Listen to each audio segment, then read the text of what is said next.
Okay okay. तो वही है बच्चा, आज हम पढ़ेंगे exchange of gases in plants. Last class में हमने रेस्पिरेशन की टेक्निक्स वगैरह जान लिया था, जो भी टर्म्स रिलेटेड होती हैं रेस्पिरेशन से।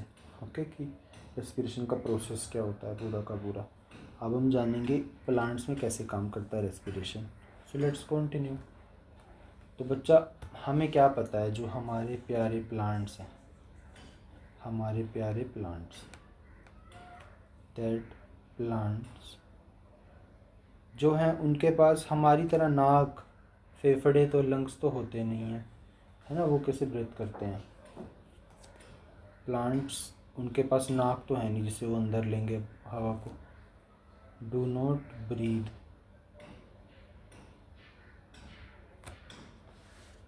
Like us. वो बच्चा हमारी तरह ब्रीथ नहीं करते हैं, ब्रीथ नहीं करते हैं, क्योंकि उनके पास नाक नहीं है। बिकॉज ऑफ नोज, उनके पास नाक नहीं होती। सो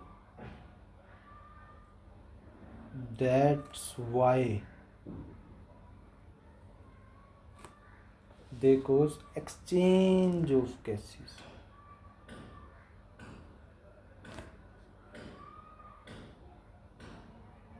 They cause exchange of gases.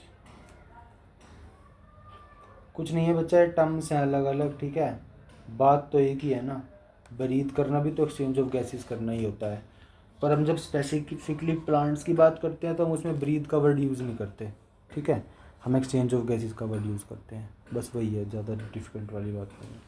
तो प्लांट्स जो है बच्चा हमारी तरह ब्रीथ नहीं कर सकते हैं, क्योंकि उनके पास नाक नहीं होता है, तो इसलिए वो एक्सचेंज ऑफ गैसेस करते हैं, बस से कुछ भी नहीं है, वैसे ही है। तो कमिंग टू द पॉइंट बच्चा, अगर हम बात करें सबसे पहले लीव्स की। हर प्लांट्स के अंदर लीव्स होते हैं ना। लीव्स के अंदर बच्चा स्टोमेटा होता है।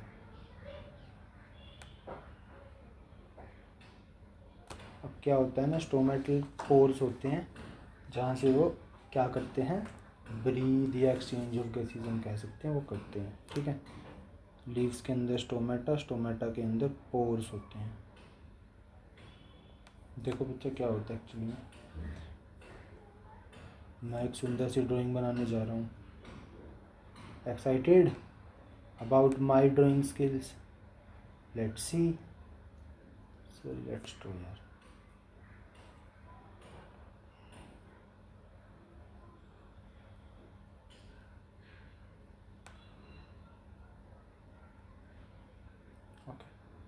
Consider it as a leaf बच्चा, और लग भी रहा है, ठीक है, बुरा नहीं है ये बच्चा। ये जो लीफ है, कभी आप इसको ध्यान से देखोगे ना, तो इसके अंदर अगर मैं इसको थोड़ा सा जूम कर दूँ, इसके किसी भी छोटे से, मान लो इस पार्ट को मैं जूम कर दूँ थोड़ा सा, इस वाले पार्ट को, तो ये ऐसा हो जाएगा। इसको जूम कर रहा हूँ मैं,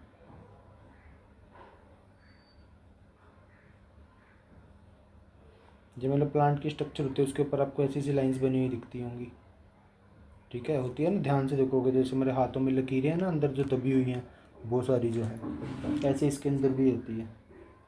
तो इसके अंदर छोटे छोटे पोर्स होते हैं, ऐसे यहाँ पे कोई, यहाँ पे पोर्स है, कोई यहाँ पे पोर है, कोई यहाँ पे पोर है, कोई यहाँ पे पोर है।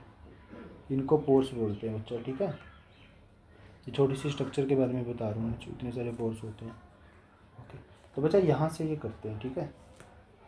जो भी इनको करना होता है, अगर हम लिखें तो O2 को अंदर लेते हैं और CO2 को छोड़ते हैं, ठीक है। पर आप तो कहोगे सर प्लांट्स तो CO2 छोड़ते हैं जो हम इनहेल करते हैं, है ना। प्लांट बच्चा एक्चुअली में दोनों छोड़ते हैं, बस वो हाइपोथेटिकली मैंने लिख दिया है कि स्टोमेटल पोर्स से CO2 का लेना देना होगा, ठीक है। तो O2 कब लेंगे, CO2 कब देंगे, वो हम पढ़ने वाले हैं। तो ये कहाँ होती है बच्चा, लीव्स में। मतलब अगर प्लांट लीव की हेल्प से ऐसा कर रहा है तो ऐसे करता है। पर आपको पता है बच्चा कि जितने भी तरीके के प्लांट होते हैं सभी प्लांट्स में ना पौधे नहीं आते हैं, है ना। कईयों में, मतलब पौधे की बात नहीं, सॉरी, कईयों में पत्ते नहीं आते हैं ना, तो उसमें प्लांट ब्रीथ कैसे करता है। अगर हम सिर्फ बात करें वुडी स्टेम्स की, वुडी स्टेम्स, अगर हम वुडी स्टेम्स की बात करें बच्चा, तो वो लेंटिकल से सांस लेते हैं।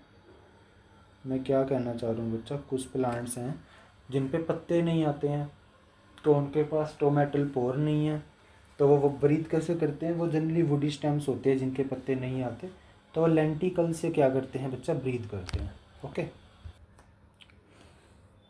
तो बच्चा जो जनरली वुडी स्टेम्स होते हैं वो लेंटिसेल से सांस लेते हैं, ठीक है। जैसे उनमें भी ऐसा ही होता है बच्चा, जैसे अगर आप कोई भी प्लांट की स्ट्रक्चर को देखोगे, तो जैसा भी आपको दिखाया मैंने, उसमें ऐसे ऐसे छोटे छोटे चित्र से बने होते हैं, थोड़े से लंबे लंबे होते हैं बच्चा। आपने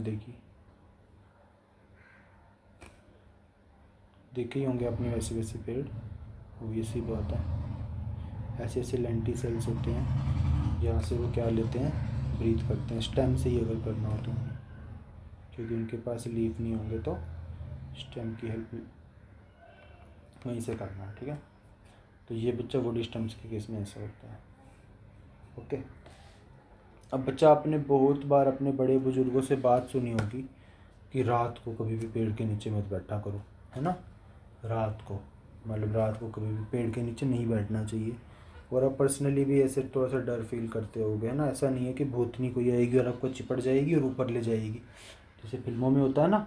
वो पेड़ की टहनियाँ सी लटक रही होती है लंबी लंबी सी, वो नीचे आती हैं, किसी आदमी को लपेटती हैं और ऊपर ले जाती हैं, ठीक है। ऐसा नहीं होता है बच्चा, ठीक है।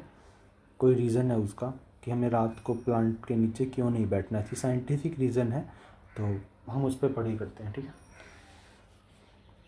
नेक्स्ट टॉपिक उसी से रिलेटेड है, प्लांट्स में ही है बच्चा वो हमारा। नेक्स्ट है बच्चा, प्लांट्स के अंदर 2 मेजर प्रोसेस होते हैं जिसके अंदर एक्सचेंज ऑफ गैसेज ज़रूरी होता है, ठीक है। एक तो बच्चा हमने पढ़ लिया है फोटोसिंथेसिस। फोटोसिंथेसिस में भी एक्सचेंज ऑफ गैसेज हो रहा था। प्लांट CO2 की हेल्प से, सॉरी प्लांट, हाँ जी, प्लांट CO2 की हेल्प से खाना बना रहा था, है ना। और फिर बाद में O2 रिलीज़ कर रहा था, अगर आपको याद हो तो रिएक्शन वो वाली, है ना। याद है, glucose C6H12O6 plus CO2, sorry वो नहीं थी। प्लांट ग्लूकोज कैसे बना रहा था, CO2 उसके पास थी, साथ में H2O लेके, okay.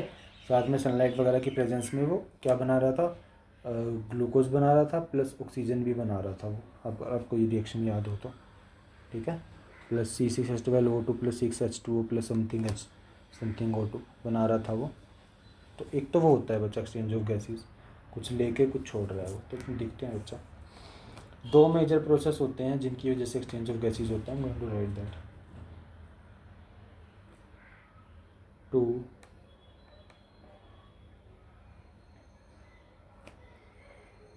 major process which occur या involve which occur या उसके अंदर होता है, जो भी आप समझना चाहो क्या होता है। एक्सचेंज ऑफ गैसेस पढ़ रहे हैं तो एक्सचेंज ऑफ गैसेस ही पढ़ेंगे जिसके अंदर एक्सचेंज ऑफ गैसेस होता है।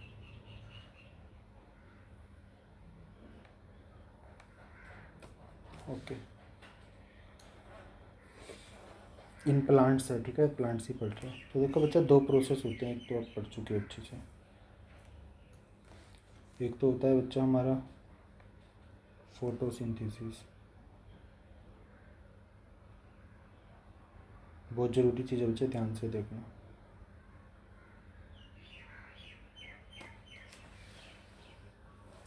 दूसरा होता है रेस्पिरेशन।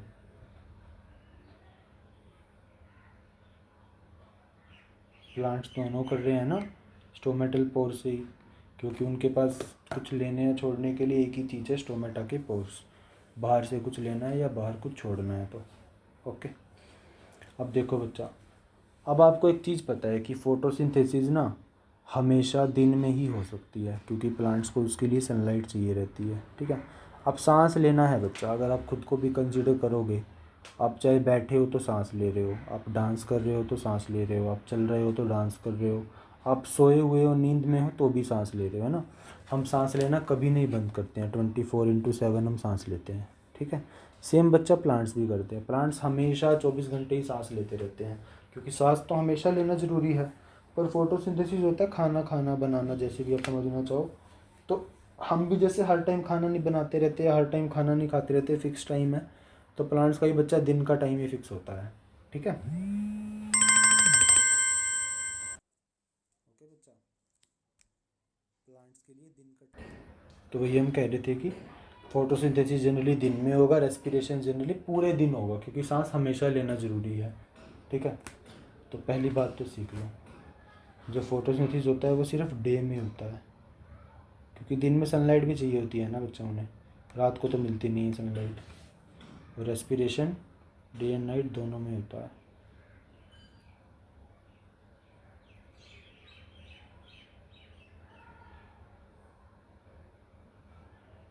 दैट्स इट बच्चा। देखो होता क्या है फोटोसिंथेसिस में। बच्चा हमने फोटोसिंथेसिस पढ़ी थी, तो हमने क्या पढ़ा था कि प्लांट्स को CO2 चाहिए होती है खाना बनाने के लिए, CO2 + H2O, है ना। तो वो अंदर क्या ले जाते हैं अपने, CO2 फोटोसिंथेसिस के दौरान। और बच्चा वो आउट क्या कर देते हैं उस केस में, O2। समझ रहे हो रिएक्शन? आपको याद होगी, H2O + CO2 ये सब मिलके ग्लूकोज बना रहे थे, कुछ वाटर बना रहे थे थोड़ा सा, और कुछ बना रहे थे O2 ऑक्सीजन, है ना जो, ठीक है। अब बच्चा जब वो फोटोसिंथेसिस कर रहे हैं दिन में, ठीक है, या फिर रात, पहले हम रात की बात करते हैं बच्चा। देखो रेस्पिरेशन के अंदर क्या करेंगे बच्चा, वो इन तो करेंगे O2 और आउट करेंगे CO2। प्लांट भी बच्चा ऐसे ही करते हैं सांस लेते टाइम, बस उनका खाना अलग से होता है, ठीक है। और रेस्पिरेशन आपको पता है हमेशा होती रहती है, तो डे एंड नाइट लिख लो या एवरी टाइम लिख लो, रात को भी। तो बच्चा जस्ट इमेजिन कि रात हो गई है, ठीक है, दिन ख़त्म हो गया और रात हो रही है, और प्लांट सांस तो ले रहे हैं बच्चा, वो खाना नहीं बना रहे हैं, ठीक है। अब वो सांस ले रहे हैं O2, ओके, और बाहर छोड़ रहे हैं कार्बन डाइऑक्साइड, प्लांट्स छोड़ रहे हैं, ठीक है। तो बच्चा हमें जनरली नाइट में इसलिए मना करा जाता है प्लांट्स के पास जाने के लिए, क्योंकि वो रात को ना CO2 छोड़ते हैं, और आपको पता है CO2 हमारे लिए पॉइजनस गैस है अगर हम उसको इनहेल करते हैं तो। इसलिए कहा जाता है कि रात को पेड़ के पास नहीं जाना चाहिए, ठीक है। पर सर दिन में क्यों जाने, दिन में भी तो रेस्पिरेशन कर रहे हैं वो, दिन में क्यों जाने देते हैं फिर? दिन में बच्चा क्या होता है, दिन में प्लांट को खाना बनाना है, तो उसको CO2 चाहिए, है ना। तो प्लांट क्या सोचता है, भैया मेरे को खाना बनाना है, मैं जो CO2 बाहर निकाल रहा हूँ, अगर मैं इसको बाहर ना मिला के, बाहर ना गिरा के अपने शरीर से, अपनी बॉडी से, इसको अगर मैं खाना बनाने में हेल्प कर लूँ तो, समझ रहे हो। तो दिन के केस में जो प्लांट CO2 छोड़ता है ना रेस्पिरेशन के लिए, उसमें से काफ़ी सारा अमाउंट जो है वो खाना बनाने के लिए यूज़ हो जाता है। तो CO2 ज़्यादा अमाउंट में बाहर नहीं आती है, ज़्यादा अमाउंट में ऑक्सीजन बाहर आती है, ओके। तो ऐसा सिनेरियो होता है बच्चा। प्लांट क्या सोचता है कि जो CO2 मैं सांस लेने में ले रहा हूँ, मैं CO2 में बाहर छोड़ूंगा उसको, मतलब सांस की हेल्प से मैं बाहर छोड़ूंगा, तो मैं बाहर ना छोड़ने की जगह उसको खाना बनाने में यूज़ कर लेता हूँ। उससे एनर्जी कम लगेगी, क्योंकि उसकी बॉडी में पहले से ही CO2 है, उसको बाहर से लेने के लिए एनर्जी लगानी नहीं पड़ेगी अपनी, समझ रहे हो ना। तो ऐसा ही होता है बच्चा, ठीक है। तो रात में क्या होता है, क्योंकि प्लांट फोटोसिंथेसिस नहीं करते हैं, तो वो CO2 को डायरेक्टली बाहर छोड़ देते हैं, इस वाली CO2 को, है ना। और दिन में क्या करते हैं प्लांट्स, इस CO2 को बाहर छोड़ने की जगह कुछ इसका मतलब मोर देन 80% 70, जो भी आप समझना चाहो, वो खाना बनाने में यूज़ कर लेते हैं, ठीक है। ऐसा एग्जैक्ट कोई नंबर नहीं है कि कितने % वो यूज़ कर लेते हैं, या सारी ही कर लेते हो, है ना। बस यही है कि यूज़ कर लेते हैं, वो तो ऑब्वियसली कम ही बाहर छोड़ेंगे ना, और O2 ज़्यादा बाहर छूटती है, ठीक है। तो इसलिए कहा जाता है कि रात को उसके नीचे नहीं बैठना चाहिए, पेड़ के नीचे, गॉट इट। वही प्लांट्स दिन में सोच लेते हैं कि भाई अब O2 को बाहर फेंकने से अच्छा है हम खाना बनाने में यूज़ कर लें, है ना भाई। तो ऐसा करते हैं बच्चों। जैसे आप घर पे करते हो ना, मान लो आपके घर दाल बच जाए, दाल जैसे कोई भी आपने बनाई हो, दाल बच जाए बच्चा, देखो हमारे घर पे तो होता था ऐसा, दाल बच जाए आपने बनाई है, कोई खा नहीं रहा दाल को, तो बच्चा उसको आटे के साथ मिला के, ठीक है, उसका आटा बना देते थे, दाल और आटा, दाल और जैसे आटे को गूँथ देते थे साथ में, ठीक है। तो फिर इसको मिला के क्या बन जाती है बच्चा, मिस्सी रोटी। समझते हो ना आप। तो देखो हम इसको वेस्ट नहीं कर रहे हैं, मिस्सी रोटी बना दी हमने उसकी। तो ऐसे ही बच्चा प्लांट्स भी करते हैं, ठीक है। तो बस उनके पास फ्रिज नहीं है वगैरह वगैरह, वो टेक्नोलॉजी से परे हैं बेचारे थोड़े से, पर करते हैं वो सब कुछ, है ना। तो उन्हें भी जिंदा रहना है, जीवन जीना है इस क्रूर धरती पे। They will have to do activities. Okay बच्चा, तो वही मैंने आपको बताया। यहाँ से आपको क्या समझ आ रहा है इस पूरे सिनेरियो से बच्चा, that plant release more CO2 during night as compare to day. हमने आपको समझाया दैट जो प्लांट्स हैं रिलीज मोर CO2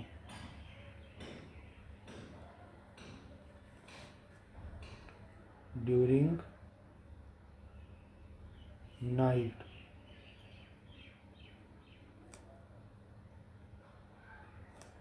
as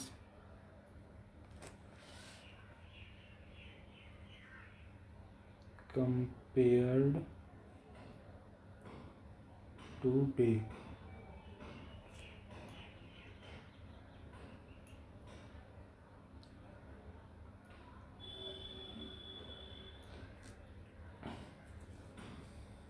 और ऐसा क्यों करते हैं बच्चा plants, because do not do photosynthesis in night,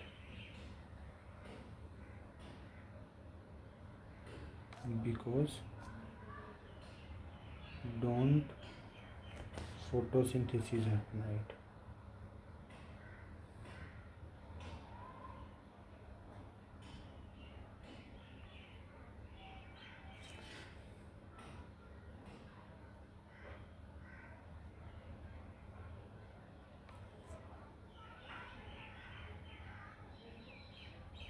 okay that's it, वही सब चीज़ें हैं बच्चा, दैट्स इट। तो बच्चा exchange of gases in plants इतना ही पढ़ना है हमने इसमें, और कुछ भी नहीं पढ़ना है, ठीक है। और कुछ भी नहीं है इसमें जानने के लिए जो आपके काम आएगा।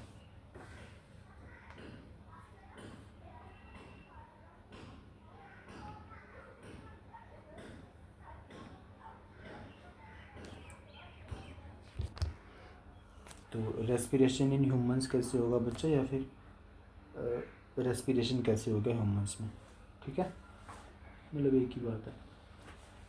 Let's study it and start it.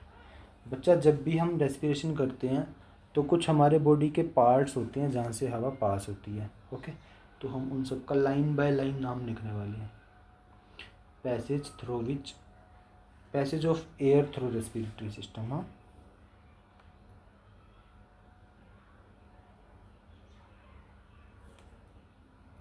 Passage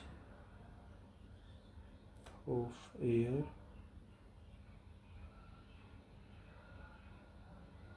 through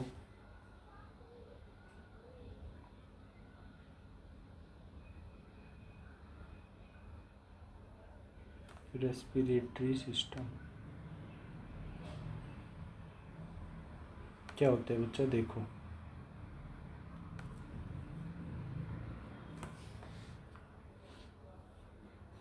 बच्चा जो हमारा रेस्पिरेशन ह्यूमन होता है, मैं लिख देता हूँ। सबसे पहले बच्चा स्टार्ट होता है नोस्ट्रिल से,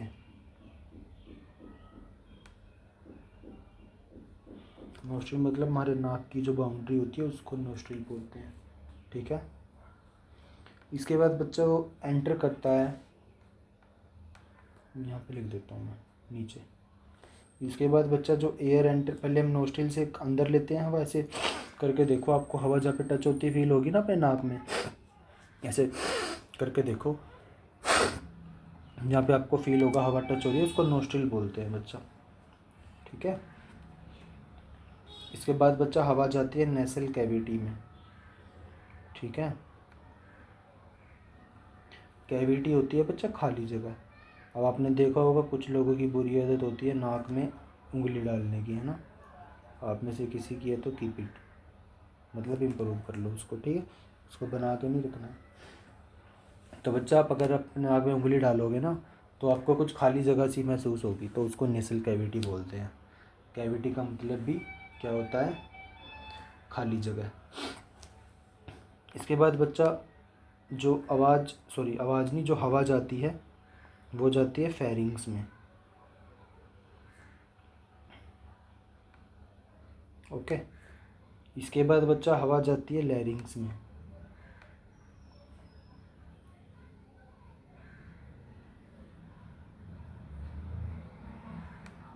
बच्चा लैरिंग्स क्या होता है? वॉइस बॉक्स होता है, ठीक है, जो अपने 9th क्लास में पढ़ा होगा या 8th क्लास में कि एडोलसेंट के टाइम पे वो डेवलप होता है। ओके। तो फेरिंग्स बच्चा, फेरिंग्स की देखो, लैरिंग्स तो वॉइस बॉक्स हो गया, है ना। फेरिंग्स क्या होता है बच्चा? फेरिंग्स एक्चुअली में क्या होता है? जब हवा हमारे अंदर जाती है या खाना हमारे अंदर जाता है, हवा तो नाक में से जा रही है और खाना क्या जा रहा है? हमारे मुंह में से जा रहा है। तो इन दोनों को एक कॉमन पैसेज से पास होना पड़ता है, फेरिंग्स में से, ठीक है। तो ये कॉमन पैसेज होता है जहाँ से हवा और खाना पास होता है, ठीक है। डायग्राम की आपको हेल्प से आपको समझ आएगा, वेट करना भी। इसके बाद बच्चा जो हमारी हवा है वो एंटर कर जाएगी ट्रैकिया में। ट्रैकिया क्या होती है बच्चा? ये होती है विंड पाइप बोलते हैं इसको। जैसे फूड पाइप होती है ना, इसोफेगस, वैसे ही विंड पाइप भी होती है। ओके, ट्रैकिया में, ठीक है बच्चा। इसके बाद हवा जाती है ब्रोंकाई में। ब्रोंकाई, ब्रोंकाई के बाद हवा घुसती है हमारे लंग्स में। लंग्स के बाद हवा घुसती है ब्रोंकियोल्स में। ये सब आपको टर्म्स अभी दिखाने वाला हूँ, मैं समझाने वाला हूँ, जस्ट वेट। ब्रोंक्यूल्स में घुसती हैं। ब्रोंक्यूल्स के बाद हवा घुसती है एल्वियोलर सैक में।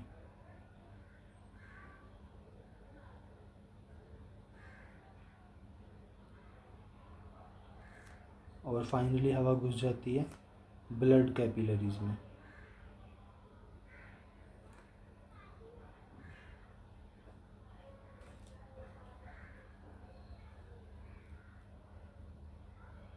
ब्लड कैपिलरीज क्या है ना बच्चा, हमारे शरीर में 3 तरीके की ब्लड, मतलब 3 तरीके की पाइप्स हैं जिसमें ब्लड फ्लो होता है, आर्टरीज, वेन्स और कैपिलरीज। हम पढ़ेंगे इनको जब हम पढ़ेंगे ट्रांसपोर्टेशन को।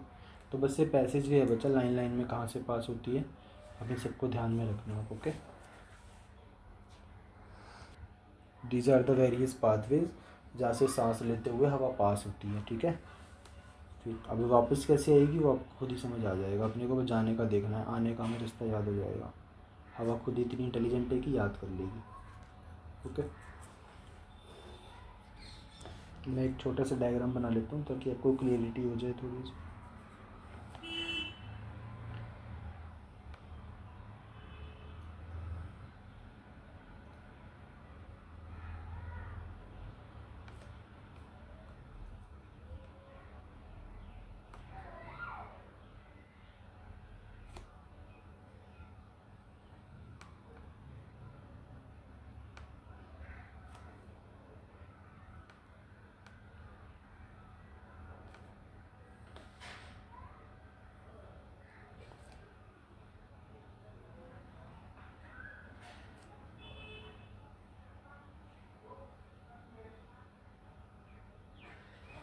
ओके,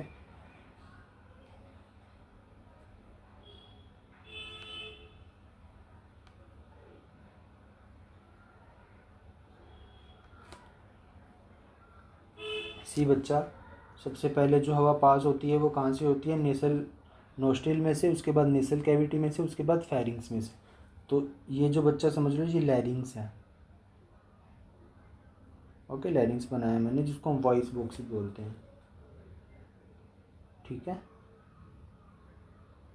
क्वेश्चन आता है बच्चा ये किसका बना होता है?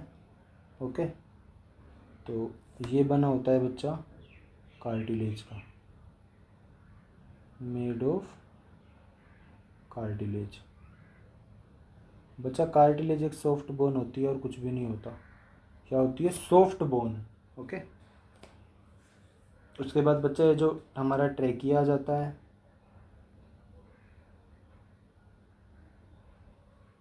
ठीक है। और ये जो ट्रेकिया के जो आपको ये दिख रहे हैं ना, ये जो आपको लिख रहे हैं, ये रिंग से दिख रहे हैं आपको, ये 3D पूरे लिपटे होते हैं बच्चा, दोनों तरफ गोल गोल, है ना, बट 3D में से बना नहीं सकते उसको। तो बच्चा रिंग्स होते हैं कार्टिलेज के जो ट्रेकिया के ऊपर होते हैं, रिंग्स ऑफ कार्टिलेज। ये क्या करते हैं बच्चा, ये ना कार्टिलेज मतलब सॉफ्ट हड्डी है, तो कुछ मजबूती जैसा काम होगा इसका देने का। तो ये क्या करता है ना, हमारी इस विंड पाइप को ऊपर बना के रखता है, ऐसा नहीं कि फिसल के विंड पाइप ही हमारे पेट में चली जाए, ठीक है। तो उसको कौन रोकता है? रिंग्स ऑफ कार्टिलेज रोकती हैं, उसको होल्ड करने का काम करती हैं। या फिर जो आपको किसी तरीके से समझना चाहो तो जो एयर पैसेज है, हवा का पास होने का, वो कोलैप्स ना कर जाए, ठीक है। कोलैप्स होता है टूट जाना, है ना। तो फिर जो ट्रैकिया ही हम निकल जाएंगे। वैसे प्रैक्टिकली तो मतलब पॉसिबल नहीं है, पर रिंग्स को ऑफ कार्टिलेज का काम होल्ड करके रखना होता है। किसको? इसको, जो हमारी ट्रैकिया है, इसको होल्ड करके रखना है, ठीक है, कहीं ये नीचे नीचे ना आ जाए। तो इसका वही काम होता है, मतलब ये जो हमारा हवा का पैसेज है ना पास होने का, उसको प्रोटेक्ट करती है, ठीक है। और ठीक है बच्चा, उसके बाद हवा अब जा रही है। अब बच्चा ये ब्रोंकियो दो ब्रोंकाई में डिवाइड हो गई। ये होता है लेफ्ट ब्रोंकाई,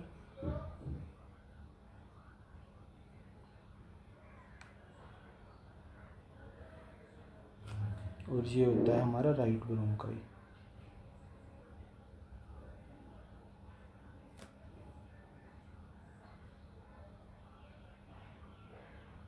ओके। एक्चुअली बच्चा क्या होता है ना, देखो थोड़ा सा, ये जो हमारे ब्रोंकाई है, ये आगे जाके फर्दर ब्रोंक्यूल्स में डिवाइड हो जाते हैं ऐसे,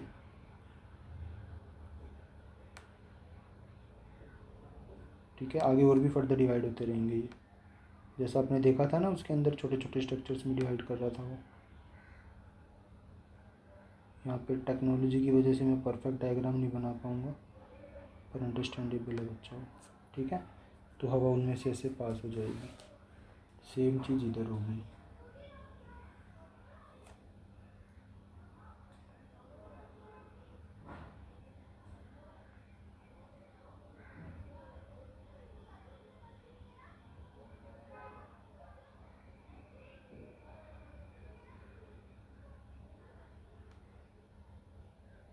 ओके।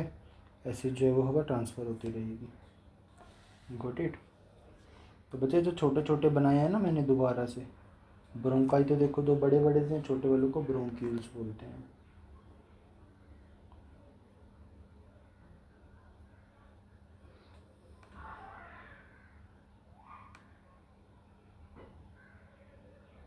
देखो बच्चा, आपने एक चीज़ नोटिस करी कि मैंने जो लंग्स बनाया, एक तो मैंने अच्छा सा बनाया, एक को मैंने थोड़ा सा पिचका दिया है यहाँ से, तो थोड़ा सा दबा दिया है, ठीक है। बच्चे दबाया क्यों है ना, यहाँ पे हमारा दिल प्रेजेंट होता है, ठीक है। इस वाले पार्ट में हमारा दिल प्रेजेंट होता है, ओके। फिर बच्चे जैसे ये वाला पार्ट है ना, जो ये वाला जो आपको दिख रहा है, ये थोड़ा सा दबने की वजह से इसका एक नाम हो गया है, वो है कार्डियक नोच। इस वाले पार्ट को क्या बोलते हैं? कार्डियक नोच। कार्डियक मतलब दिल के लिए नोच जो आया है। ऐसी स्ट्रक्चर ना बच्चा आपके फ़ोन में भी होती है, पता है आपको?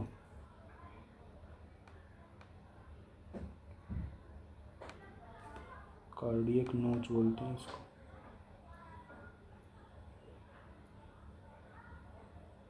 Okay, that's it. देखो चक्ची, जो अपने फ़ोन देखे हैं ना आजकल, उनकी ऐसी डिस्प्ले भी आती है कईयों की, ऐसे आते हैं और ऐसे हो जाता है वो, फिर है ना, ऐसी डिस्प्ले होती है ना। तो सब ध्यान से बनाता हूँ अच्छे से, ऐसे यहाँ पे कैमरे का कटआउट होता है, फिर वो ऐसे हो जाती है। तो ऐसी डिस्प्ले को बच्चा नोच डिस्प्ले बोलते हैं। ये नोच आ गया बीच में, ठीक है। तो नोच ऐसा भी हो सकता है, नीचे गिरा हुआ ऊपर उठा हुआ भी हो सकता है। अगर आप इसको ऊपर से देखो, तो अगर हम ऊपर से देखेंगे तो अंदर घुस रहा है कुछ, तो ये नोच का काम करता है, इसको नोच बोलते हैं। तो लिखा आता है फ़ोन के लिए कि नोच वाला डिज़ाइन है ये, ओके। तो ये कार्डियक नोच होती है बच्चा, ठीक है, जहाँ पे दिल प्रेजेंट होता है। इसकी वजह से वो थोड़ा सा ना सिकुड़ जाता है लंग, दिल कहता है मेरे को भी जगह चाहिए भाई, ठीक है, तो दिल वाला होता है, दैट्स इट।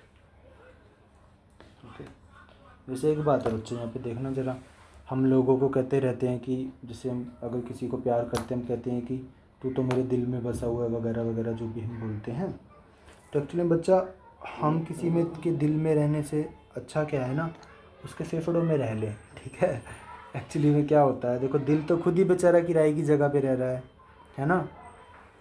दिल किराए की जगह पे रह रहा है पहले से ही, क्योंकि उसने लीवर की जगह ली हुई है, उसके पास अपना तो स्थान है नहीं रहने के लिए, तो उसने लीवर को पिचकाया हुआ है बेचारे को, है ना।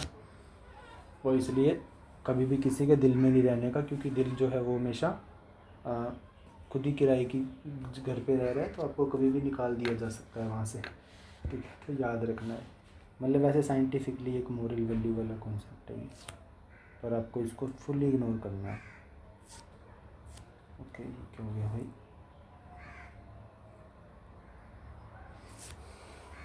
ओके, तो बच्चा अब क्या हुआ, हवा का जो पैसेज था, पहले हमारे लैरिंग्स में आएगी हवा, जो हम इनहेल करेंगे, फिर वो ट्रैकिया के से रिंग से पास होते हुए ब्रोंकाई में घुसेगी, ब्रोंकाई से लंग्स में घुसेगी, और लंग्स के बाद वो ब्रोंक्यूल्स में घुसेगी, ठीक है। और बच्चा ब्रोंक्यूल्स में क्या होगा ना, मान लो मैं एक इस ब्रोंक्यूल की बात करूँ, तो यहाँ पे ये कुछ गोला सा होता है, मैं बड़ा बना रहा हूँ थोड़ा सा, ठीक है, यहाँ पे कनेक्टेड होता है, इसके अंदर छोटे छोटे गोल होते हैं, बताऊँगा क्या होता है ये, ठीक है। तो बच्चा ये जो पूरा है ना, पूरा इसको बोलते हैं हम एल्वियोलर सैक, एल्वियोलर सैक। और जो छोटे छोटे आपको डॉट से दिख रहे हैं ना इसके अंदर, इसको बोलते हैं एल्वियोली।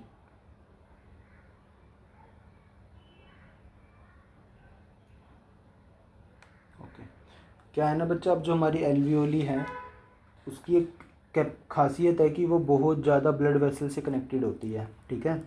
तो हवा हमारी एल्वियोलर सैक में एंटर करती है पहले तो, फिर उसके बाद एल्वियोली में एंटर करती है, और फिर वहाँ से वो ब्लड वेसल्स के अंदर चली जाती है, ठीक है। तो हम पढ़ेंगे बच्चा थोड़ा सा, एल्वियोली के बारे में पढ़ाऊँगा मैं आपको अभी, और एल्वियोलर सैक के बारे में बताऊँगा। देखो प्रोसेस जान लो बच्चा, अगर हम एक सिंगल एल्वियोली को उठाएँ तो समझ लो वो ऐसी होती है,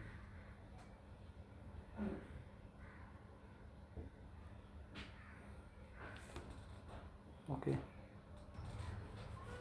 जो एल्वियोली है उसके अंदर क्या हो रहा है, exchange of gases take place होता है, जो फाइनली जाके होता है। अब तक हम ऊपर वाले सभी प्रोसेस में सिर्फ इनहेल करके गैस हवा को यहाँ तक पहुँचा रहे थे, पर जो गैसेस का एक्सचेंज होगा, टेक प्लेस होगा, जो हमारे उसके अंदर निकल के आएगी इनहेल करने के अंदर, उसका फाइनल एक्सचेंज ऑफ गैसेस यहाँ पे जाके होगा, पर एस्पिरेशन नहीं होगा क्योंकि अभी एनर्जी नहीं बन रही है, इसको याद रखो, ठीक है। एक चीज़ और बच्चा, मैं एल्वियोली के बारे में कुछ लिखवा दूँ आपको पहले,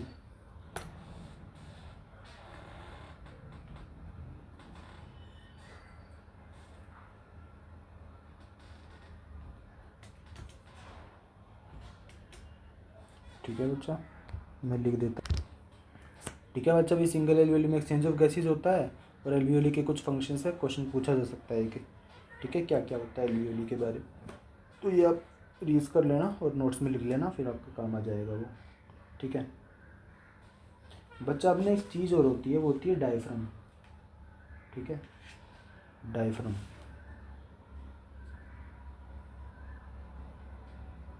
ये कहाँ से आ गया सर, नया नया चीज़,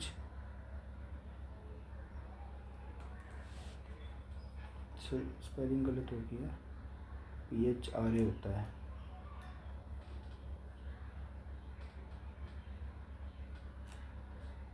ओके। डायफ्राम क्या होता है ना बच्चा, ये एक डोम शेप्ड मसल होती है, डोम होता है गुंबद, ओके।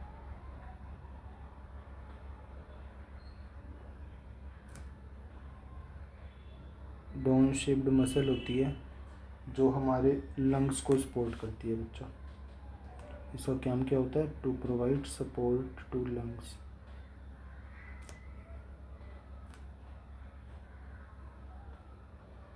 डोम का क्या मतलब होता है बेटा, गुंबद, जैसे आप मंदिर मस्जिद गुरुद्वारे में देखते होगे ना, ऐसे कुछ स्ट्रक्चर से बना होता है ऊपर आया हुआ, तो वो इस शेप का होता है। ठीक है, डायफ्राम क्या होता है ना, वो लंग्स के नीचे लगा होता है। देखो मैं दिखा देता हूँ आपको बना के। मान लो ये लंग्स है बच्चा हमारे, तो ये हमारा डायफ्राम ऐसा होगा कुछ, जो इसको होल्ड करके रखता है। यहाँ पे डायफ्राम होता है।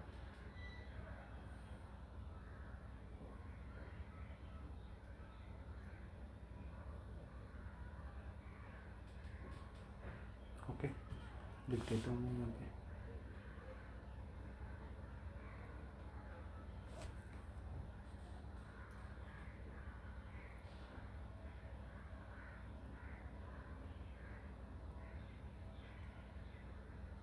ओके, लेट्स मूव फॉरवर्ड बच्चा। ठीक है, एक बार देख लो फिर से। अब हम थोड़ा सा और डिटेल में पढ़ लेते हैं बच्चा अभी से, फिर तो बस थोड़ा सा लिखने वाला रह जाएगा। समझ आया बच्चा? एल्वियोली तक हमने पढ़ लिया। अब हम थोड़ा सा और गहराई में जाएंगे। अब देखें कि जो हवा है वो एल्वियोली से ब्लड वेसल्स में, सॉरी ब्लड कैपिलरीज में कैसे ट्रांसफ़र होती है। तो नेक्स्ट टॉपिक है हमारा एल्वियोलस गैस एक्सचेंज।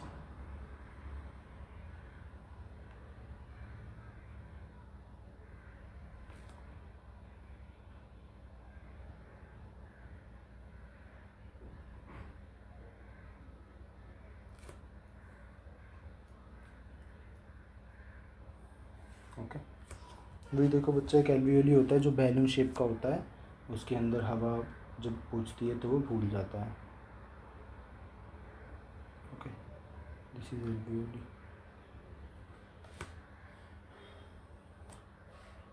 ये समझो कि अब इसके पास एक बहुत बड़ा नेटवर्क है। Let me do that.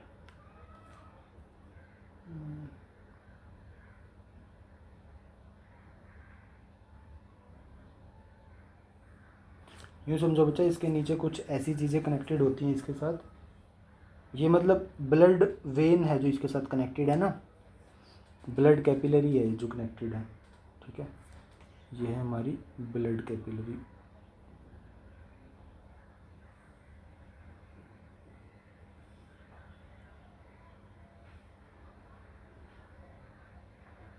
जो इसके साथ कनेक्टेड होती है।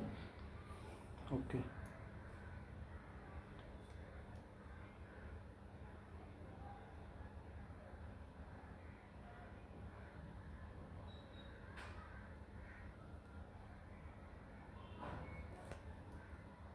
देखो बच्चा क्या होगा।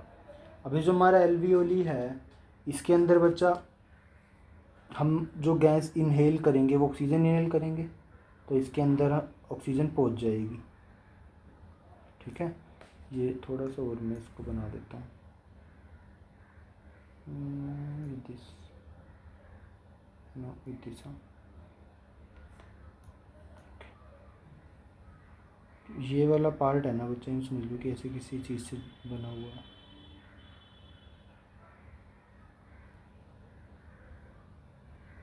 हाइड ना करे बच्चे पीछे वाले को। ओके, ठीक है बच्चा। ये बस कुछ ये ऐसे समझ लो कि ये जो मैंने पर्पल सा बनाया ना अभी, ये जो बनाया है ये वाला, ये सब चीज़ें जो हाईलाइट सा करा हुआ आपको दिख रहा है ना, तो ये समझ लो कि एक कनेक्टर है जो एल्वियोली को ब्लड वेसल से कनेक्ट करता है। मतलब ऐसे इस चीज़ से अटैच्ड है वो। ठीक है, फेविकोल समझ लो इसको आपकी कन्वीनियंस के लिए। तो बच्चा O2 ने एंटर करा है उसके अंदर। ठीक है, O2 क्या करेगी, एंटर करेगी और यहाँ एल्वियोली की हेल्प से यहाँ पे चली जाएगी। ठीक है, अब ये गोल गोल क्या है सर, ये ब्लड कैपिलरी है। तो ब्लड कैपिलरी के पास कौन से सेल होते हैं बच्चा, RBC सेल होते हैं। रेड ब्लड सेल्स होंगे ना इसके पास, तभी मैंने वो रेड कलर के बनाए हैं। तो उसके बाद जो एयर है वो RBC में एंटर कर जाती है। ओके, और फिर बच्चा ये मान लो ये इस तरफ से हमारा ब्लड फ्लो कर रहा है। ठीक है, तो करते करते यहाँ से तो O2 एंटर कर जाएगी। जो O2 हवा है, सॉरी जो O2 गैस है वो ब्लड RBC के अंदर, क्योंकि सेल है ना हमारा, जो खाना है वो सेल तक तो पहले पहुँच चुका है, तो यहाँ से सेल जो होगा वो ऑक्सीजन गेन कर लेगा और अपने आप वो एनर्जी बना देगा। ठीक है।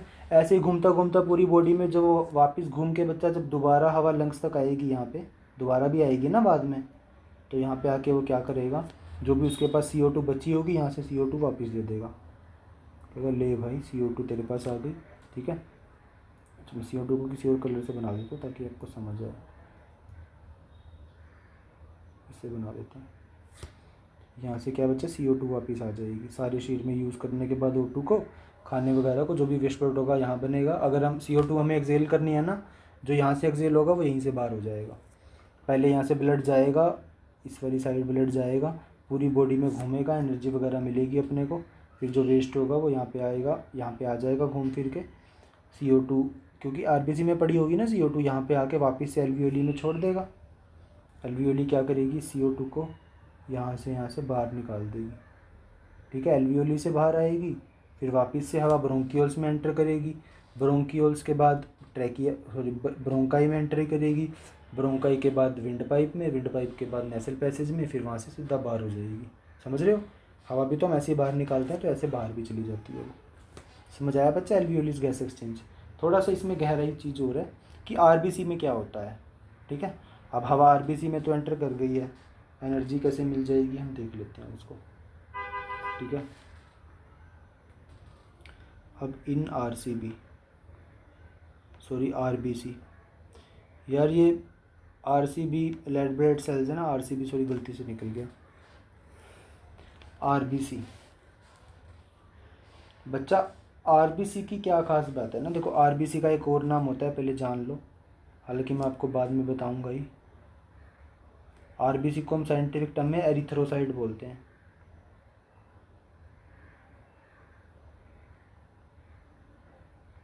एरिथ्रोसाइट इसका साइंटिफिक नेम है वैसे, ओके।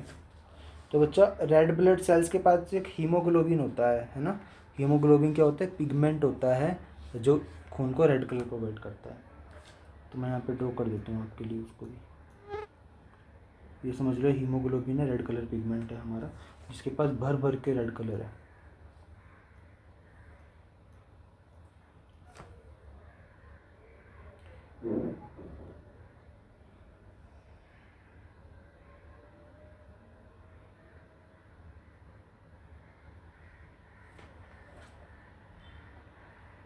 ये हीमोग्लोबिन है, पिगमेंट, ओके। अब इस पिगमेंट के अंदर खास बात बच्चा क्या है ना, ये पिगमेंट के पास 4 ऑक्सीजन होती हैं। कैसे मतलब, आपको समझा देता हूँ।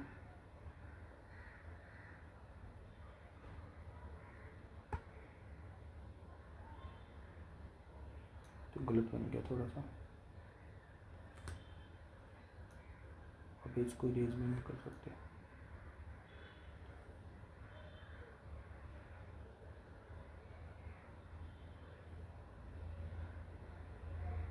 ओके, इसको बाहर से लेना है।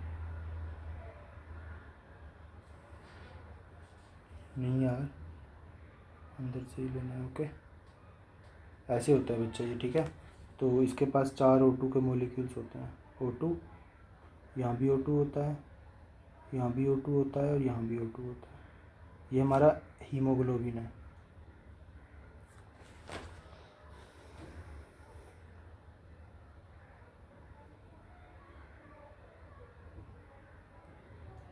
RBC के अंदर होता है ना हीमोग्लोबिन, जो रेड कलर प्रोवाइड करता है।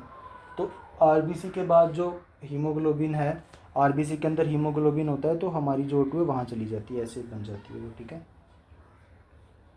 ओके। तो हीमोग्लोबिन की कैपेसिटी क्या होती है, ये कैरी कर सकती है क्या, it can carry 4 oxygen,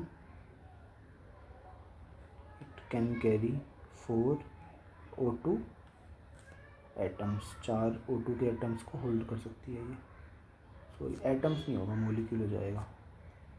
4 O2 के मोलिक्यूल्स को ये हैंडल कर सकती है, atoms and molecules. Got it बच्चा, ये 4 O2 के मोलिक्यूल्स को होल्ड कर सकता है, इसकी कैपेसिटी होती है,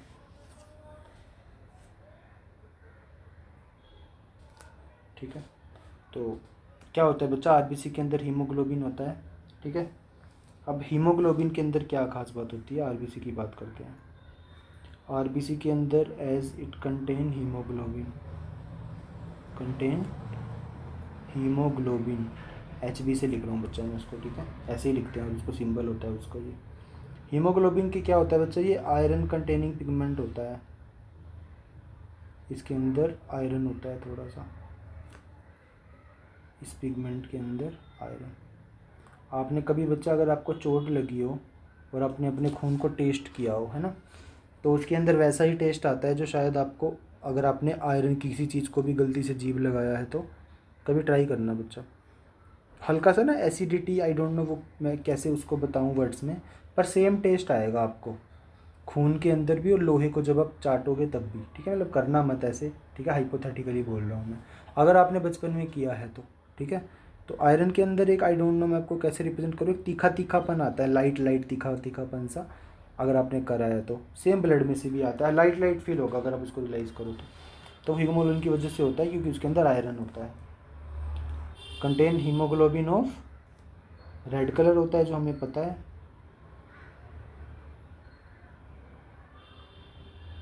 आज ये पेंसिल से ही काम नहीं कर रही, आई डोंट नो क्या हो रहा है, ठीक है।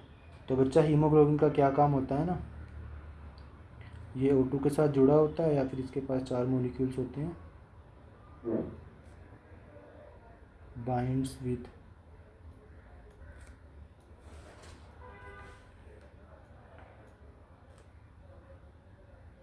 O2 and help in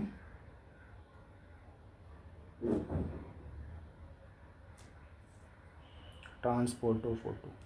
actually में आरबीसी ट्रांसफ़र नहीं, आरबीसी जो है वो ट्रांसपोर्ट नहीं करता है। ट्रांसपोर्ट कौन करता है गैसेस को, आरबीसी के अंदर जो पिगमेंट प्रेजेंट होता है, binds with O2 and help in transport of O2।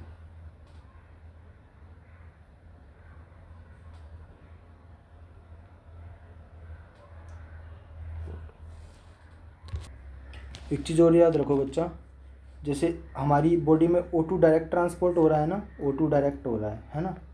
Direct का क्या मतलब है, ऐसे समझो इसको कि जो CO2 होगा ना वो हमारी बॉडी में डायरेक्ट ट्रांसफ़र नहीं हो सकता, ठीक है, क्योंकि ये डायरेक्ट हो गया ना बच्चा तो दिक्कत दे देगा अपने को, जहरीला होता है हमारे लिए।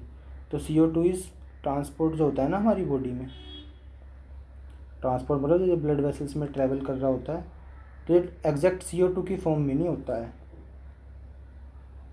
ये डिज़ोल्व्ड फॉर्म में होता है, ठीक है, किसी चीज़ में घुला हुआ होता है। मान लो पानी में घुला है ना, तो पानी मूव करेगा तो वो भी मूव करता रहेगा, ठीक है, मतलब उस केस में होता है ये CO2 हमारी बॉडी में डिज़ोल्व्ड फॉर्म में ट्रांसपोर्ट होती रहती है। अब दो छोटी छोटी टर्म्स हो रहे हैं बच्चा इसी के अंदर है। पहला है एफिनिटी ऑफ हीमोग्लोबिन, ठीक है,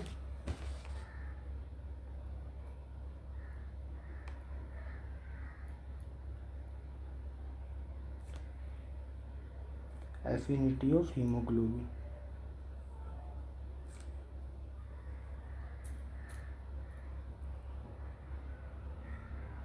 ये वर्ड क्या है बच्चा, इस वर्ड को आप ऐसे समझो, ठीक है, मतलब बाइंड करने की, ये बाइंड करता है ना, टू बाइंड, बाइंड मतलब क्या है, अभी ऊपर लिखा था देखो हमने, जो हीमोग्लोबिन है बाइंड विद O2, वो O2 के साथ बाइंड हो जाता है और ट्रांसपोर्ट कर देता है, ठीक है। अब बच्चा हीमोग्लोबिन की एक एफिनिटी होती है, एफिनिटी को ऐसे समझो कि आपको बच्चा खाना खाना है, ठीक है, और मैं आपके ऊपर टेबल पे 3 चीज़ें रख दूँ, ठीक है, अगर आप हेल्थ कॉन्शियस बंदे नहीं हो तो मैं 3 चीज़ें रख दूँ। एक मैंने आपके आगे रख दिया जैसे टिंडे, ठीक है, मतलब सब्ज़ी जो सब जनरली लोगों को पसंद नहीं आती, वो मैंने रख दिया पेठा, ठीक है, जो पेठे की सब्ज़ी होती है, ओके। दूसरे नंबर पे मैंने यहाँ पे आपको रख के दे दी आलू की सब्ज़ी, ठीक है। तीसरे नंबर पे आपको दे दिया मैंने पिज़्ज़ा, ओके। तो बच्चा आप ही बताओ, आप सबसे पहले क्या खाओगे, फिर क्या खाओगे, फिर क्या खाओगे, अगर आपको एक ही चीज़ खानी हो तो। जनरल सी बात है बच्चा कि आपके सामने, आप शादी में गए हो, आपके पास तीन ऑप्शन है, घिया खा लो, आलू खा लो या पिज़्ज़ा खा लो, तो ऑब्वियसली आप पिज़्ज़ा खाओगे, है ना। जैसे शादी में कोई घिया खिलाएगा उसको तो पाप चढ़ना चाहिए ना। कोई शादी में गए और घिया मेन्यू में है, बताओ यार, हाउ इज़ दिस पॉसिबल ना। मतलब बनाने वाला रिवोल्यूशनराइज चेंज कर देगा शादी में अपने, जो इसको मेन्यू में ऐड करेगा घी की सब्ज़ी को। ओके, तो पहले पिज़्ज़ा खाओगे, फिर आप आलू प्रेफर करोगे, फिर आप घिया खाना प्रेफर करोगे, है ना। तो आपकी एफिनिटी क्या आ जाएगी, आप ज़्यादा ज़्यादा कनेक्ट किसके साथ करोगे, पिज़्ज़ा के साथ। पिज़्ज़ा नहीं है तो चलो आलू खा लेंगे भाई, अब आलू भी नहीं है, भूखे तो मरेंगे नहीं बच्चा, है ना। वी हैव टू ईट घिया एज वेल ना, ठीक है। हम घिया भी खा सकते हैं, बट प्रेफर नहीं करेंगे हम, ठीक है। तो बच्चा एफिनिटी भी सेम चीज़ से रिलेट करती है, ठीक है, कि हीमोग्लोबिन किसके साथ बाइंड करेगा, है ना, जो उसको प्रेफर, कि हीमोग्लोबिन किसके साथ प्रेफर करेगा कि वो बाइंड करे, वही उसकी हीमोग्लोबिन की एफिनिटी होगी, ठीक है। Preference of haemoglobin to bind with is known as affinity of haemoglobin. आपसे कोई पूछेगा नहीं, सीरीज पूछी जाती है जनरली। ये सीरीज क्या है बच्चा, ऑब्वियस सी बात है, वो O2 को ज़्यादा प्रेफर करता है CO2 से, क्योंकि अभी हमने देखा उसके पास CO2 और O2 दोनों हैं, है ना। तो वो O2 को ज़्यादा प्रेफर कर रहा है कनेक्ट करने के लिए, तो इसीलिए हमने देखा कि हीमोग्लोबिन 4 ऑक्सीजन मोलिक्यूल से बनता है, ना कि 4 कार्बन डाइऑक्साइड मोलिक्यूल से। चाहे तो उससे भी बन सकता था, तो इसकी एफिनिटी ऑक्सीजन के साथ ज़्यादा हो गई। पर बच्चा एक स्पेशल केस होता है, अगर इसको बाई चांस कहीं से CO मिल जाए, कार्बन मोनोऑक्साइड, जो कि बच्चा काफ़ी जहरीली गैस होती है, ठीक है, कहीं से अगर इसको कार्बन मोनोऑक्साइड मिल जाए, ठीक है, तो ये इसके साथ कनेक्ट ज़्यादा करता है, ठीक है।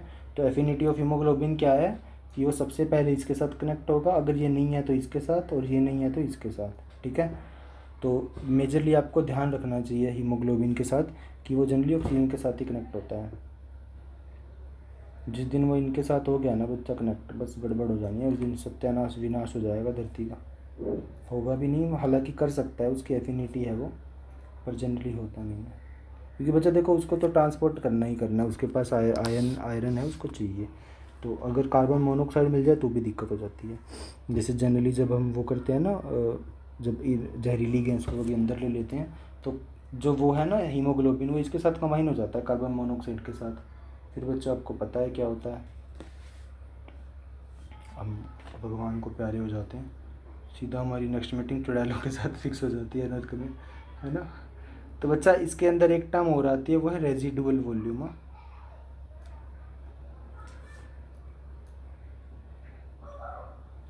बच्चा इंग्लिश में वर्ड होता है रेजिड्यू, RESIDUE, ठीक है। रेजिड्यू का मतलब होता है बचा हुआ, ओके। बच्चा अब आप एक काम करो, यहाँ पे अपने लंग्स में पूरा जोर लगा के जितनी हवा आप बाहर निकाल सकते हो बाहर निकाल लो, ठीक है। जैसे पूरी हवा बाहर निकाल दो अब मुंह से, पूरा जोर लगा के, ठीक है। जब आप पूरी हवा बाहर निकाल दोगे अपनी बॉडी में से, कोशिश करो बच्चा, पुश करो, आपके रिब्स पे जोर पड़ेगा, आपके डायफ्राम पे जोर पड़ेगा, क्या फ़र्क पड़ेगा उस पर देखेंगे हम अभी। तो जब आप बच्चा ऐसे लगा दोगे पूरी वॉल्यूम, अपना पूरा जोर लगा दोगे हवा को बाहर निकालने में, तो भी ना कुछ अमाउंट की वॉल्यूम जो है, कुछ अमाउंट वॉल्यूम जो है वो आपके लंग्स में बच जाएगी, ठीक है।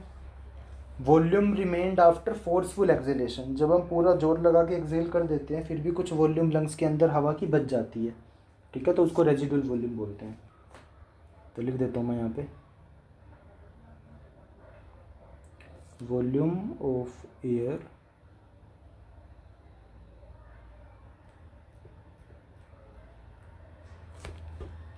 remained inside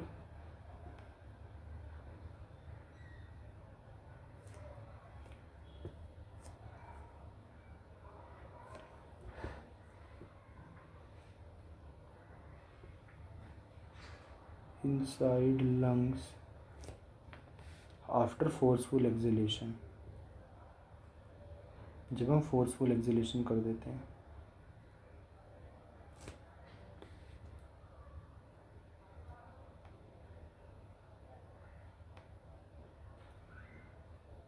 ओके, और बच्चा आफ्टर फोर्सफुल, एक वर्ड और ऐड कर दो, फोर्सफुल, हम मैक्सिमम एक्सेलेरेशन जब कर देते हैं, फोर्सफुल मैक्सिमम एक्सेलेरेशन।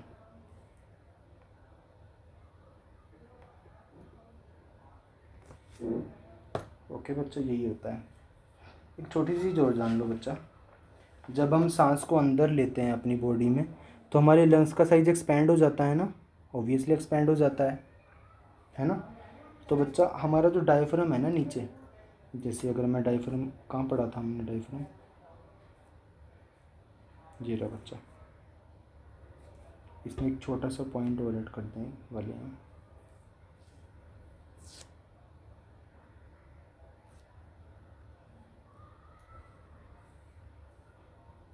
बच्चा डायफ्राम में जब हम गैसेस को अंदर ले रहे हैं, इनहेल कर रहे हैं,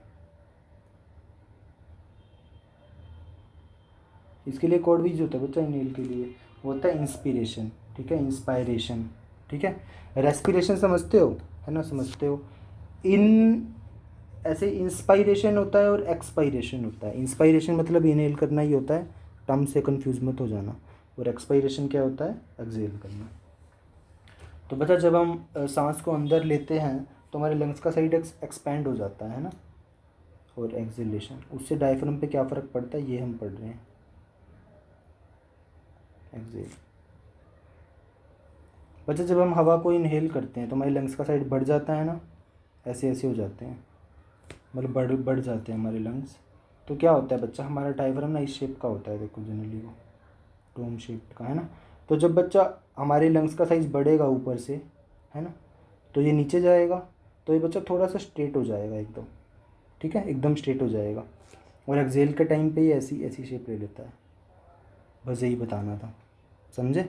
जब हवा निकलेगी तो ये वापस से ऊपर चला जाएगा, और जब, क्योंकि कार्टिलेज से बना होता है बच्चा तो सॉफ्ट बोन की तरह होता है, तो जब इनहेल करते हैं तो वो नीचे बैठ जाता है, मतलब जो डायफ्राम है वो goes downward and become flat, वो नीचे आ जाता है और फ्लैट बन जाता है जब हम इनहेल करते हैं। और जब एक्सहेल करते हैं तो ऊपर जाता है और नीचे, तो मतलब ऊपर जाके डोम शेप बन जाता है। सेम बच्चा हमारी रिब्स के साथ होता है। रिब्स क्या होती है, हमारी पसली, ठीक है। आप अपने पेट के अंदर दोनों लेफ़्ट वाले पार्ट्स को टच करो जहाँ पे फैट है ना, तो यहाँ पे बच्चा अंदर वाली साइड पसली होती है, ओके। तो आप एक काम कर, इससे थोड़ा सा हल्का सा आगे वाली साइड पसली होती है, हल्का सा, जो आपकी साइड जिसको बेली फैट बोलते हैं ना हम, उसके हल्का सा 3-3 सेंटीमीटर आगे टच करोगे ना, अब तो यहाँ पे पसली होती है बच्चा, ठीक है। तो क्या होता है ना, यहाँ पे जब आप सांस को अंदर लोगे, है ना, तो आप एक बार सांस को अंदर लेके वहाँ पे टच करके देखो क्या हो रहा है, ठीक है। वो हल्का सा अपवर्ड मूव करिए और बाहर की तरफ मूव करती हैं, ठीक है। जब आप इनहेल करते हो तो वो अंदर की तरफ मूव करती हैं। ये सब मैं डिफरेंस में ऐड करूँगा, इसलिए मैं पहले बता रहा हूँ। एक चीज़ और बच्चा, जब आप इनहेल करते हो तो आपकी जो चेस्ट है ना, चेस्ट का जो एरिया है वो बढ़ जाता है ना। करके देखो, आपकी चेस्ट वाला एरिया बढ़ जाएगा, चेस्ट फूल जाएगी आपकी, ठीक है। और जब आप एक्सहेल करोगे तो चेस्ट जो है वो हवा छोड़ देती है, तो वो थोड़ी सी उसकी जो चेस्ट कैविटी है, मतलब चेस्ट के अंदर जो खाली जगह है वो कम हो जाती है, ओके, जब आप एक्सहेल करते हो, ओके। अच्छा मुझे एक बात बताओ बच्चा, अगर आपकी बॉडी में हीमोग्लोबिन कम हो जाए तो क्या होगा, मतलब हीमोग्लोबिन कहाँ गया, ये रहा। बच्चा हीमोग्लोबिन क्या होता है, हमारी बॉडी को आयरन्स देता है ना। आयरन के अंदर बहुत सारे ऐसी चीज़ें होती है जो हमारी बॉडी के लिए बहुत अच्छी होती हैं। तो अगर बच्चा हमारी बॉडी में हीमोग्लोबिन कम हो जाए ना, तो हमारी बॉडी में वीकनेस आ जाती है। Got it.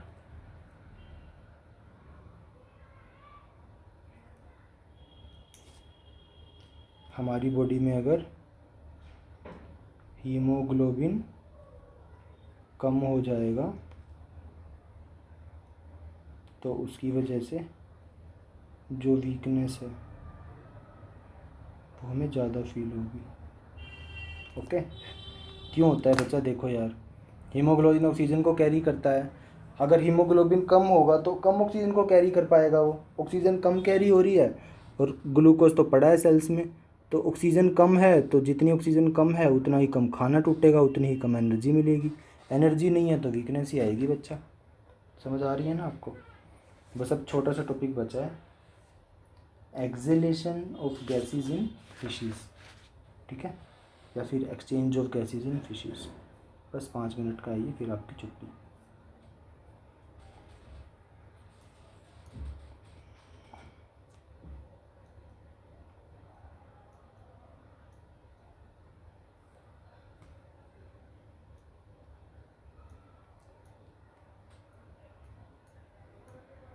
पतला हो गया ये तो।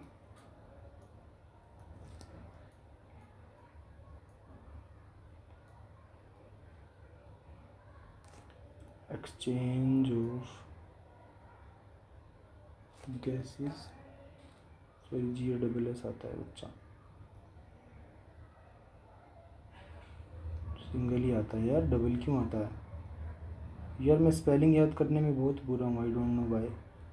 अब मैं कंफ्यूज हो गया, गैसेस में डबल एस आएगा या सिंगल एस। चलो जो भी आएगा आप लिख लेना, ठीक है। इन फिशेस, कभी कभी ऐसा हो जाता है। देखो बच्चा, अब फिश में क्या होता है,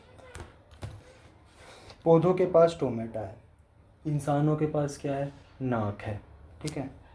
इसके पास क्या है बेचारी के पास, फिशेस के पास। तो देखो बच्चा क्या होता है, मैं मछली बना रहा हूँ बच्चा, तो आपको कंसीडर करना है कि मैंने मछली ही बनाई है, ठीक है। कभी कहो सर ये क्या बना दिया, मैं कोशिश करूँगा कि मैं मछली ही बनाऊँ। वाह ब्यूटीफुल मछली, ज़्यादा मोटी हो गई ये, लगता है ज़्यादा खाती पीती है, इसको पतला कर देते हैं थोड़ा सा।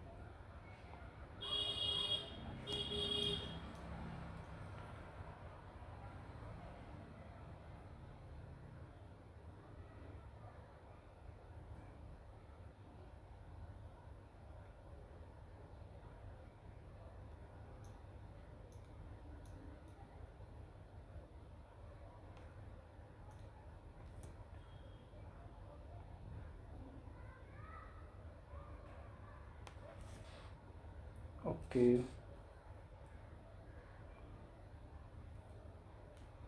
वैसे तो बच्चा मेरी ड्राइंग काफ़ी अच्छी है, पर ये जब टेक्नोलॉजी की हेल्प से बनाना पड़े ना और ये क्या लग रहा है भाई, ठीक है। इसको मछली कंसीडर करना है बच्चा आपने, ठीक है, फालतू का कोई मजाक नहीं करेगा।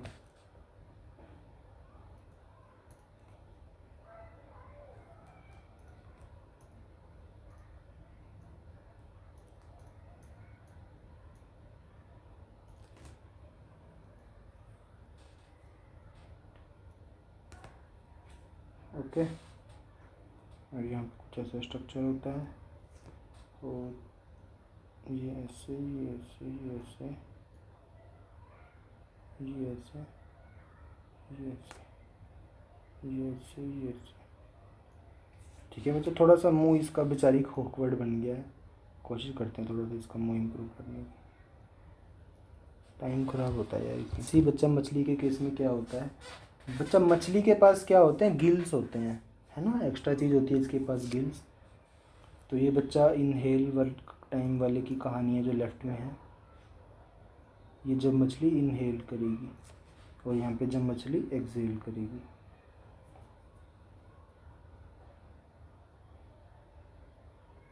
ओके, क्या होता है बच्चा, जब मछली अपना मुंह खोलती है तो वो अपने मुंह में क्या लेती है, water plus oxygen, H2O plus O2। Okay, actually बच्चा मछली सिर्फ वाटर लेती है, ठीक है। ऑक्सीजन कहाँ से आता है, जो पानी में पहले से ही डिजोल्व है, ठीक है। तो ये जो O2 है ना, O2 इन वाटर होता है, जो वो वाला O2 है ये, ओके, जो पानी के अंदर होता है, उसी से अपना काम चलाती है। तो जब बच्चा इसका माउथ ओपन होगा तो क्या होगा, ये वाटर को अंदर लेगी, जिसके अंदर ऑक्सीजन होगा उसकी हेल्प से ये सांस लेगी, ठीक है। और बच्चे ये गिल्स हैं, जब ये मुंह खोलती है अपना तो यहाँ पे गिल्स क्लोज्ड रहते हैं, गिल्स का जो कवर है वो क्लोज्ड है, बंद रहता है। अगर खोलेगी तो इनसे बाहर हो जाएगा, फिर कोई फ़ायदा नहीं है, ठीक है। और बच्चा जो गिल्स का कवर होता है ना, इसके लिए एक वर्ड होता है, इसको हम बोलते हैं ओपर्क्यूलम, ठीक है, OPERCULUM। गिल्स के कवर को क्या बोलते हैं? ओपर्क्यूलम मछली के केस में, याद रखना इस बात। ठीक है, तो जब उसका मुंह खुला है, जब वो इनहेल कर रही है तो पानी अंदर ले रही है जिसके अंदर ऑक्सीजन है, जिसकी हेल्प से वो आगे जाके सांस लेने वाली है। और जब वो एक्सहेल करती है तो उसका माउथ बंद है ना, माउथ क्लोज्ड है। तो क्या होगा, पानी से सांस लेने के बाद वो क्या करेगी, ये जो है ये गिल्स का कवर ओपन है, गिल्स कवर जिसको हम क्या बोलते हैं? ओपर्क्यूलम, ये ओपन है बच्चा। तो यहाँ पे क्या करेगी वो, पानी में से ऑक्सीजन लेने के बाद मुंह बंद होगा उसका और अपने गिल्स से जो पानी है उसको बाहर निकाल देगी। ठीक है, या फिर जो भी इसको छोड़ना होगा, जैसे वाटर जो बचेगा फालतू का, और ज़्यादा में CO2 बचा लेती है। ठीक है, तो जब गिल्स का कवर वो ओपन करेगी, अरे भाई, जब मछली गिल्स का कवर ओपन करती है तो वो किस चीज़ को बाहर फेंकती है? वो फेंकती है वाटर प्लस CO2 को। ठीक है, बस इतना ही है बच्चा इसके केस में। ठीक है बच्चा, अब एक चीज़ हो रहा है, देखो थोड़ी सी प्रैक्टिकल चीज़ है। देखो जो मछलियाँ हैं उनका रेस्पिरेटरी ऑर्गन क्या होता है? गिल्स होता है। आपको समझ आया? गिल्स की हेल्प से वो रेस्पिरेशन करती हैं। और जो फिशेज़ हैं वो ऑक्सीजन कौन सा लेती हैं? जो पानी के अंदर डिज़ोल्व होता है। एक चीज़ और बच्चा, अब क्योंकि पानी के अंदर ऑक्सीजन कम डिज़ोल्व होता है ना, पानी के अंदर जो ऑक्सीजन है वो इतनी अमाउंट में डिज़ोल्व नहीं होता है, तो मछलियों का जो रेट ऑफ रेस्पिरेशन है ना वो बहुत ज़्यादा होता है। ठीक है, मतलब वो जल्दी जल्दी रिस्पिरेशन करती हैं। Getting it? बस ये आपको याद रखना है बच्चा। ठीक है, ये बेसिक सी चीज़ है। एक दो चीज़ें हो रहा है, मैं लिख देता हूँ, फिर आपकी क्लास खत्म है। क्या है बच्चा?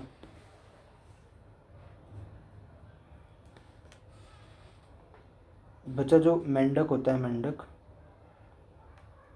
क्योंकि ये एम्फीबियन है जो पानी और धरती दोनों पे रह सकते हैं, तो ये बच्चा स्किन से भी ले सकता है सांस और लंग से भी ले सकता है। इसके पास दोनों होते हैं। ये क्वेश्चन पूछा जा सकता है आपसे। ठीक है भाई, मैंने आपको बताया कि अवेलेबिलिटी ऑफ ऑक्सीजन कम होती है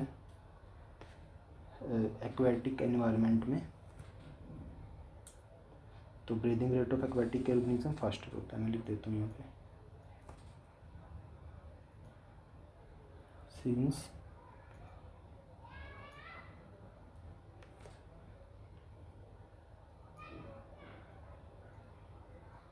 availability of oxygen is come होती है इन एक्वेटिक इन्वायरमेंट में, जो हमारा पानी से जुड़ा हुआ इन्वायरमेंट होता है ना,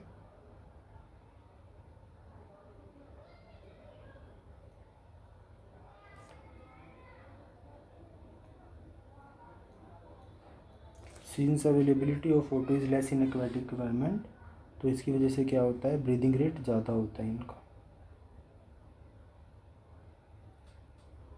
so breathing rate is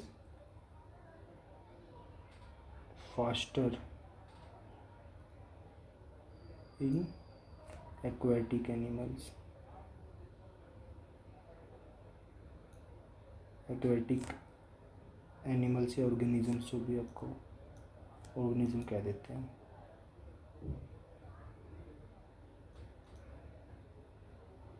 okay, fish का रेस्पिरेटरी ऑर्गन क्या होता है बच्चा? मैं लिख देता हूँ यहाँ पे,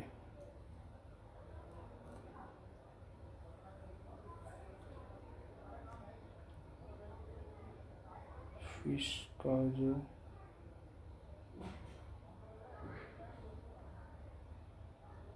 रेस्पिरेटरी ऑर्गन होता है वो क्या होता है? Gills. Okay, that was it बच्चा।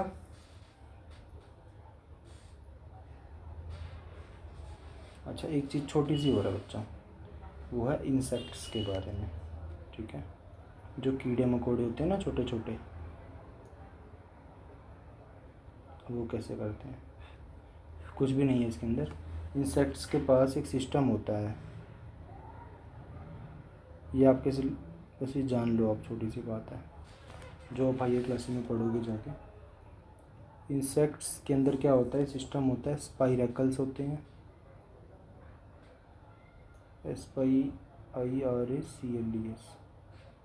स्पाइरेकल्स होते हैं एंड ट्रैकियल होते हैं,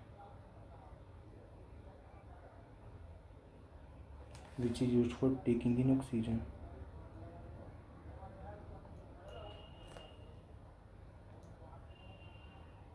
मतलब इनके पास एक सिस्टम होता है जिसके अंदर स्पाइरेकल्स और ट्रैकियल्स होते हैं, विच इज़ जिनका यूज़ होता है कि ऑक्सीजन को अंदर ले पाएँ, used for taking in oxygen.